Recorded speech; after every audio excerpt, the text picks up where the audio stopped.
All right, now, defying their president, the U.S. Senate has voted to block the Trump administration from selling arms to Saudi Arabia and its allies. The upper chamber of the Congress voted with a margin of 53 to 45 to approve the first of three resolutions that will prevent the $8.1 billion sales announced earlier this year.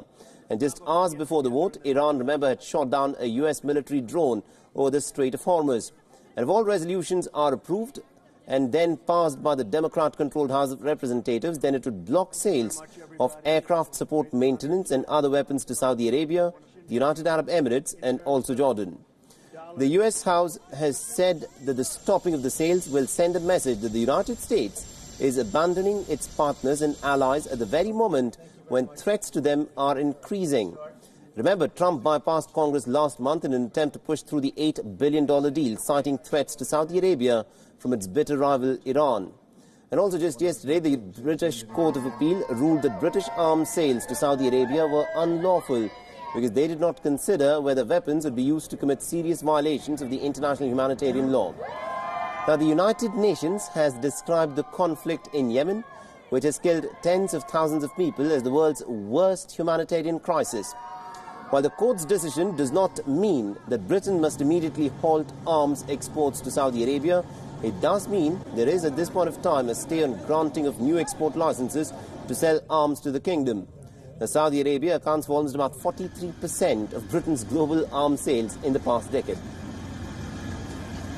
Really hope this judgment will be read by all the member states in Europe, but also more widely, because this is an issue which arms are arriving to Saudi Arabia from many, many different countries, not just the UK. And I do hope that this judgment will make people reconsider, not only here, not only within the UK government, but elsewhere too.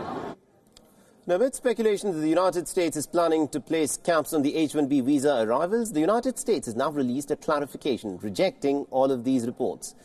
The statement released by the United States claims that the H-1B visa issue is completely different from the ongoing negotiations concerning localized data storage.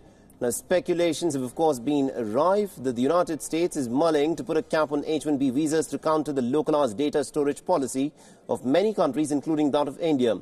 But the United States has rubbished all such reports, while there is also a review of the United States worker visa program. It is not related to the data storage law. The statement has also clarified that the review was not targeted at any country specifically after reports emerged that the cap might be aimed at the Indian IT workers.